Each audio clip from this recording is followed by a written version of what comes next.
जब से 2014 में माननीय मोदी जी आए हैं, आप इस बात को देख सकते हैं कि बिजली के व्यवस्था में अमूलचूल परिवर्तन हुआ है। सड़कों का जाल बिछा है, एक्सप्रेसवे बने हैं, तमाम चाहे एयर कनेक्टिविटी हो, चाहे रिवर कनेक्टिविटी हो, चाहे जो भी हो, अगर देखा जाए तो एक बड़ा परिवर्तन आपको देखने को मिलता है। इसके आधार पर वक्फ की सारी संपत्तियों का संचालन चल रहा था, वो कुछ लोगों के हाथों में था, भूमाफियाओं के हाथों में था, दबंगों के लोगों के पास था। बार बार मौका देने के बावजूद आपने प्रदेश में कोई ऐसा काम नहीं किया जिसको लोग याद करें।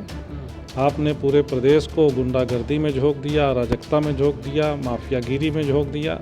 लोकसभा के अंदर कल जो है वक्फ बिल को लेकर आपको बता दें बिल पेश किया जाएगा सरकार की तरफ से और इस पर चर्चा भी की जाएगी। तो वहीं दूसरी तरफ विपक्षी दल जो है वो इस बिल के विरोध में खड़े हुए नजर आ रहे हैं और दूसरी तरफ सरकार से मांग कर रहे हैं कि इस बिल पर लंबी जो है बहस होनी चाहिए। हमारे साथ खास बातचीत करने के लिए प्रयागराज के फूलपुर से बीजेपी सांसद प्रवीण पटेल जी हैं। सर, जिस तरह से सरकार ने बोला था कि वक्फ बिल जो संशोधन बिल है वो पेश किया जाएगा और ये अब तय हो गया है कि कल दोपहर 12 बजे बिल पेश होना है, तो आप कैसे देखते हैं इस वक्त?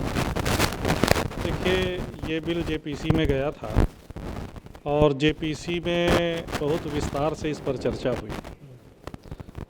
पूरे देश में लगभग कहा जाए तो सभी प्रदेशों में और ज़िलों में जाकर बौद्धिक लोगों के साथ, ग्रामीण लोगों के साथ, हमारे माइनॉरिटी के भाइयों के साथ, सभी वर्ग के लोगों से इस पर बड़ी गहनता से चर्चा हुई और विपक्ष इस बिल को लेके केवल तुष्टीकरण की राजनीति कर रहा है। उनको इस बात की फिक्र नहीं है कि देश में कुछ बड़े सुधार की ज़रूरत है। जैसा कि जब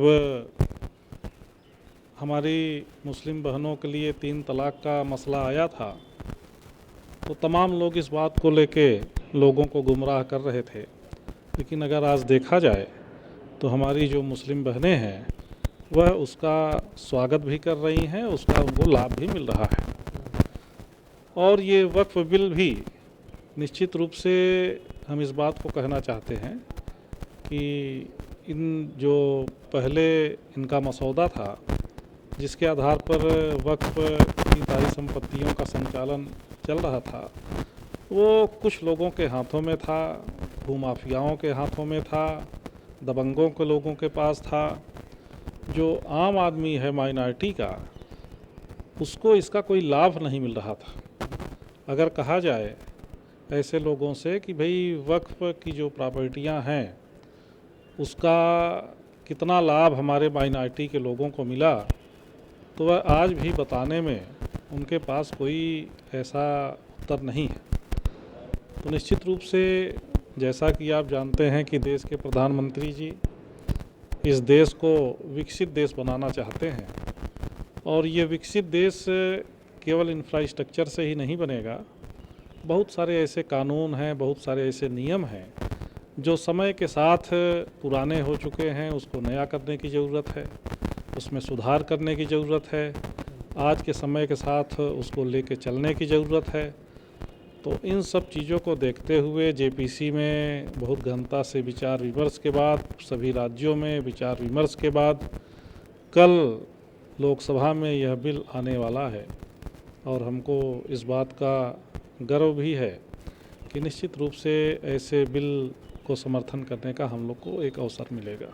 जिस तरीके से अगर बात करें विपक्षी दलों की तरफ से कहा जाता है कि बीजेपी असल मुद्दों से भटक कर केवल हिंदू मुस्लिम के मुद्दे लाती है, कभी 370, कभी ट्रिपल तलाक, तो अब ये जो वक्फ बिल ये कहीं ना कहीं मुस्लिम समाज को एक तरह से टारगेट करता है, एक धर्म को टारगेट करता है और वो ये आरोप लगा रहा है कि आखिर इसकी ज़रूरत क्या है और उन पर हमला किया जा रहा है, एक धर्म के लोग पर अटैक किया जा रहा है। देखिए, विपक्ष के पास कहने को कुछ बचा नहीं है, इसलिए कि इतने सालों से आज़ादी के बाद देश की जो स्थिति थी, लोगों के पास पानी की व्यवस्था नहीं थी, लोगों के पास बिजली की व्यवस्था नहीं थी, लोगों के पास मकान की व्यवस्था नहीं थी, लोगों के पास दवाई की व्यवस्था नहीं थी। जब से 2014 में माननीय मोदी जी आए हैं, आप इस बात को देख सकते हैं कि बिजली के व्यवस्था में अमूलचूल परिवर्तन हुआ है, सड़कों का जाल बिछा है, एक्सप्रेसवे बने हैं, तमाम चाहे एयर कनेक्टिविटी हो, चाहे रिवर कनेक्टिविटी हो, चाहे जो भी हो, अगर देखा जाए तो एक बड़ा परिवर्तन आपको देखने को मिलता है। तो जैसा कि हमने कहा कि केवल सड़क, बिजली, पानी और इन सब चीज़ों से ही हम देश को विकसित नहीं बना सकते। हमारी सोच में, हमारे व्यवहार में, हमारे कानून में इस तरीके समय के साथ बदलाव की ज़रूरत होती है। तो निश्चित रूप से जो ये वक्फ बिल था वह लोगों के हित में नहीं था। उसमें जो ज़रूरी संशोधन थे वो संशोधन किया गया है, ऐसा हम लोग का मानना है। अब कल लोकसभा में आएगा तो उस पर हम लोग चर्चा करेंगे, उस पर फिर लोकसभा उसको पारित करने का काम करेगी। जी सर, आखिरी सवाल है, जिस तरह से अखिलेश यादव की बात करें, वो लगातार मुख्यमंत्री योगी आदित्यनाथ के को लेकर हमलावर रहते हैं और अभी उन्होंने कहा जिस तरह से जो गौशाला जो होती है उसको लेकर जो बयान दिया कि वहाँ पर बदबू आती है और बीजेपी वाले गौशाला खुलवाते हैं जहाँ बदबू आती है और हम लोग पार्क बनवाते हैं जहाँ इत्र फैलाते हैं, खुशबू आती है, इस तरह के बयान देते हैं, उस पर आप कैसे? देखिए, पशुपालन और गाय तो हम लोग, हमारी जो संस्कृति है, भारत की संस्कृति, उसमें माँ का दर्जा दिया जाता है। और अखिलेश यादव जी जिस परिवार से, जिस समाज से ताल्लुक़ रखते हैं, उसका तो मुख्य व्यवसाय ही पशुपालन का है। गाय भी पालना, भैंस भी पालना और डेयरी उद्योग के माध्यम से अपनी आर्थिक प्रगति करना। तो अब उनको इस बात का एहसास नहीं है कि हम क्या कह रहे हैं, इसलिए कि देखिए, उत्तर प्रदेश की जनता ने उनको कई बार मौका दिया। बार बार मौका देने के बावजूद आपने प्रदेश में कोई ऐसा काम नहीं किया जिसको लोग याद करें। आपने पूरे प्रदेश को गुंडागर्दी में झोंक दिया, अराजकता में झोंक दिया, माफियागिरी में झोंक दिया। और जब से उत्तर प्रदेश में भारतीय जनता पार्टी की सरकार आई है, माननीय योगी जी की सरकार आई है, आप इस बात को देख रहे हैं, बिना थके, बिना आराम किए लगातार वह काम कर रहे हैं, जिलों का दौरा कर रहे हैं। पूरे प्रदेश में एक नई स्फूर्ति दिखाई पड़ रही है।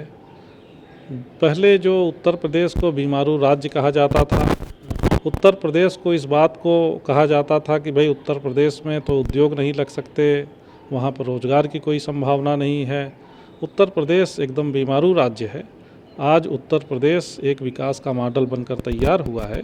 उसके पीछे अगर देखा जाए तो निश्चित रूप से ऐसे कानून जो समय के साथ पुराने हो गए हैं उसको बदलने की बात, बहुत ऐसे सुधार जो वास्तव में समाज को ज़रूरत है, प्रदेश को ज़रूरत है, देश को ज़रूरत है, ऐसे सुधार को सरकार ने लगातार उसको आगे बढ़ाने का काम किया। उसी कड़ी में वक्फ बिल भी है और अखिलेश यादव जी को तो इसका स्वागत करना चाहिए, इसलिए कि खासकर माइनॉरिटी के हित में है और उनके हितों की रक्षा के लिए ही यह बिल लाया गया है, तो उनको तो स्वागत करना चाहिए। वो इसको विरोध कर रहे हैं तो इसका मतलब वो माइनॉरिटी के हितों को नहीं देखना चाहते। बातचीत करी प्रयागराज के फूलपुर से बीजेपी सांसद प्रवीण पटेल जी। वीडियो जर्नलिस्ट के साथ में डेली 24 भारत दिल्ली।